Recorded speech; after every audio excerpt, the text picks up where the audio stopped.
And now it is my pleasure to introduce both the Rachel Crothers Leadership Award and our next presenter.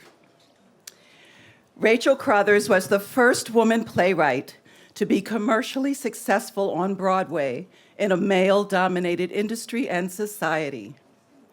The New York Times once reported, Rachel Crothers probably holds records not soon to be broken. She wrote 28 plays over a 31-year career on Broadway from 1906 to 1937. Yeah. Her accomplishment is made the more remarkable by the fact that she cast, produced, directed, and sometimes did costumes for nearly all of her plays. The reporter goes on to say, I do not believe any other woman has ever had more success on Broadway in these roles. And I don't think today any woman has broken that record, but we're gonna do it. Okay. Crothers was also driven by a desire to serve her country. In 1917, 7 theater women, led by Crothers, came together to organize members of the theatrical community support the war effort. Their service to fellow Americans fighting on the front lines in World War I and World War II upheld America's highest ideal, sacrifice for a common cause. The League of Professional Theater Women Rachel Crothers Leadership Award is given to a theater woman who has made significant contributions to the American theater and who has distinguished herself in exemplary service and sacrifice for a cause that betters society and the world.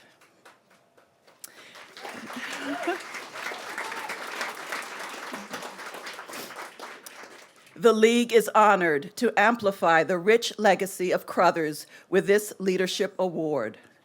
Margot Astrachan, Shellen Lubin, and yours truly, Yvette Heiliger, were thrilled to select a theater woman who is truly on the front lines, one who deploys her gifts and talents to address local issues of national importance through the creation of a new form of theater at the intersection of journalism and performance.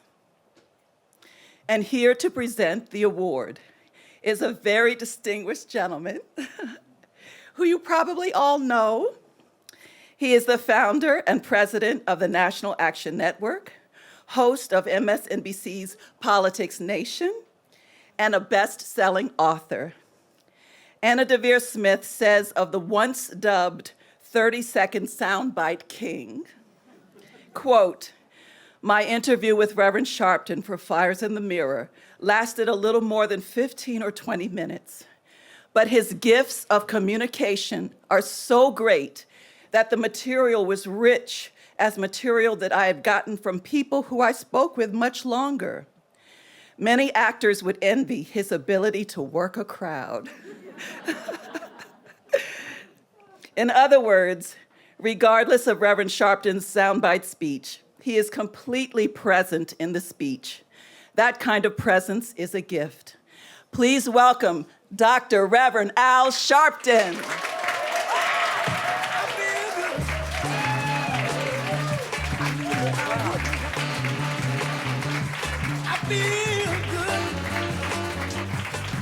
Thank you.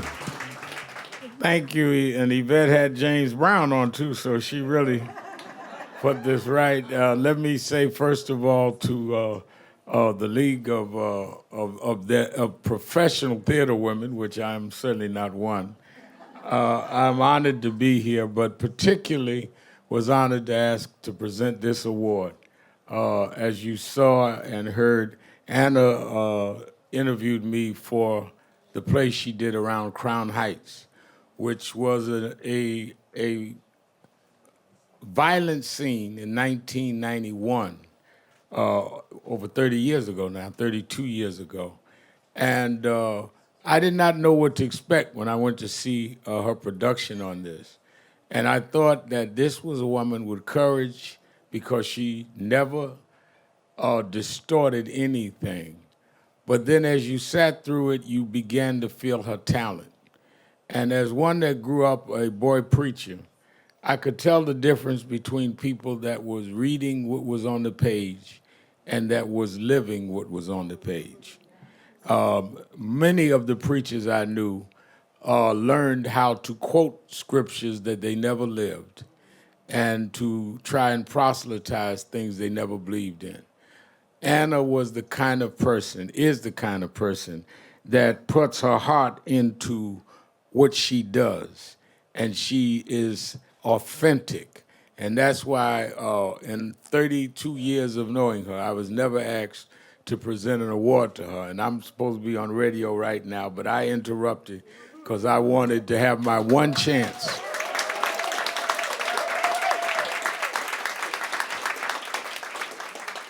I wanted to have my one chance to let her know how important she was to not only the League of Professional Theater Women, but to all of us, because she should know that. I felt bad that sometimes as a minister, you only get to eulogize people when they're gone. And you stand there and wish you had said things about them and to them when they were here. I didn't want to miss the opportunity to let her know that she's given voice and feeling to many of us that was distorted and marginalized, and she did it without sacrificing the theatrical excellence that she's capable of. And it is for that reason that I wanted to be here to present the Rachel Crothers Leadership Award to Anna Deavere Smith.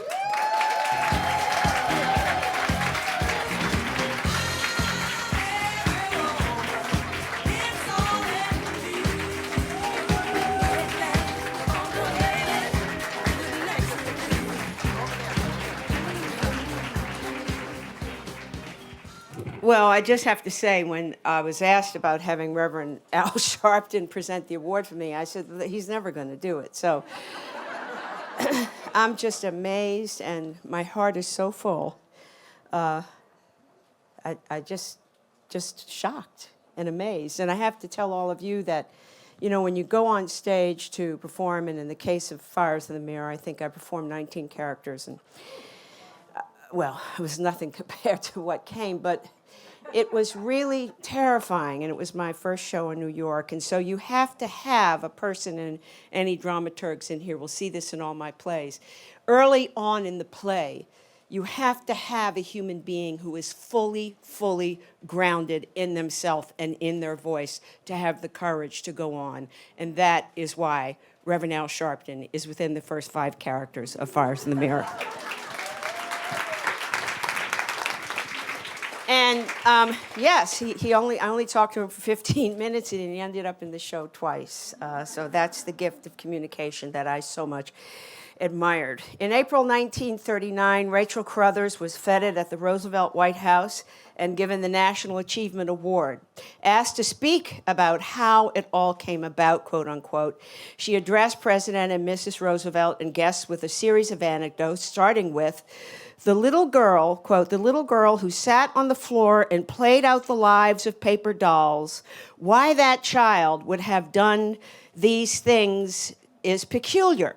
The family was full of doctors, father, mother, uncles, and cousins, but as yet there had been no disgrace, no playwrights, no actors. The theater was a remote and wicked place. And similarly with me, I grew up in a religious family, and when I decided to be an actress, which wasn't until I was 23, I lived with my great aunt, really my grandmother's niece, but they'd grown up together as children, and the family lore had been that Auntie had passed as quote-unquote Spanish and had come to New York to become a dancer and was kept. Somehow they loved her anyway. But when my grandmother found out that I was going to be an actress from Auntie, she wrote me a letter, by then having what we'd now call a form of dementia, scrawled handwriting. I hear that you would like to be an actress. Please do not take off your clothes. And in the letter was a $5 bill. Here's $5, go and buy yourself a new dress. In a summary chapter, that's just one of the ways that Rachel Crothers, I understand the courage well before she actually did the work that she did to break the mold, especially religious molds. In a summary chapter in the Cambridge Companion to American Women Playwrights, the following is written about Rachel Crothers, for whom this award is named. An actress, director, and the author of more than 30 plays, Crothers was consistently undervalued by drama historians and literary critics. Like that of most women writers in the early 20th century who wrote about the relations between the sexes, the institutions of marriage and the family, and the struggle of women to define their values in the face of the conflicting demands of nurturing a family and pursuing a career, Crothers' work was marginalized by her contemporary critics and reviewers. My wish right now is that by bringing her name forward, as those who established the award have done, in a time when we have several, though of course not enough, acclaimed women playwrights, directors, artistic directors, and producers, that her work will be produced anew. It's important for us to remind ourselves that we do not live in entirely unprecedented times, and that we have an opportunity to build on the achievements of those who came before us with greater obstacles than we face today. It is an honor for me to be considered in this particular arc of history, and in particular with this man who himself has been a change agent in our country and in the world. Thank you so much.